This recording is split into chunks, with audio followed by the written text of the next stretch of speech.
మిమ్మల్ని Arvind social media వేదికగా బాగా ట్రోల్ చేస్తున్నారు. అరవింద్ గారి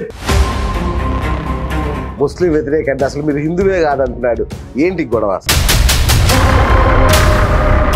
పసుపు బోర్డు అరవింద్ తెచ్చేశాడు. పసుపోటు తెచ్చింది మీదని కూడా సరిపోతుందా? 200 యూనిట్లు దాటినా ఉచితంగా ఇప్పిస్తా అంటున్నారు. ఇది ప్రభుత్వ విధానమా మీరు చెప్తున్నారా? కాంగ్రెస్ పార్టీ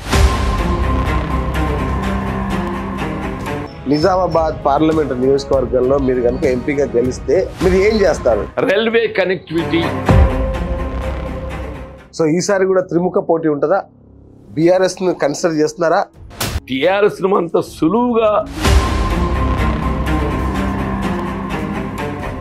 రాహుల్ గాంధీ ప్రధానమంత్రి అవుతున్నారా?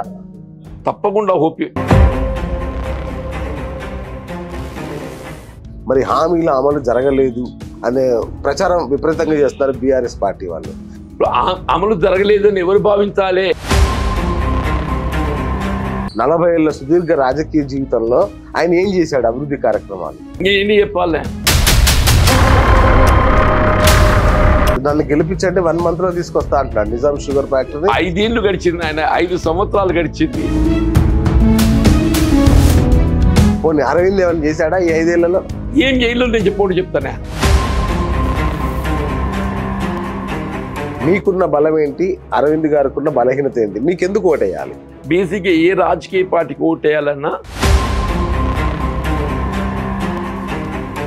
మొన్న ఎన్నికల్లో మీకు ఒక 4 కులాలు మీకు సపోర్ట్ చేయలేదని విన్నాను నేను. నో నాకు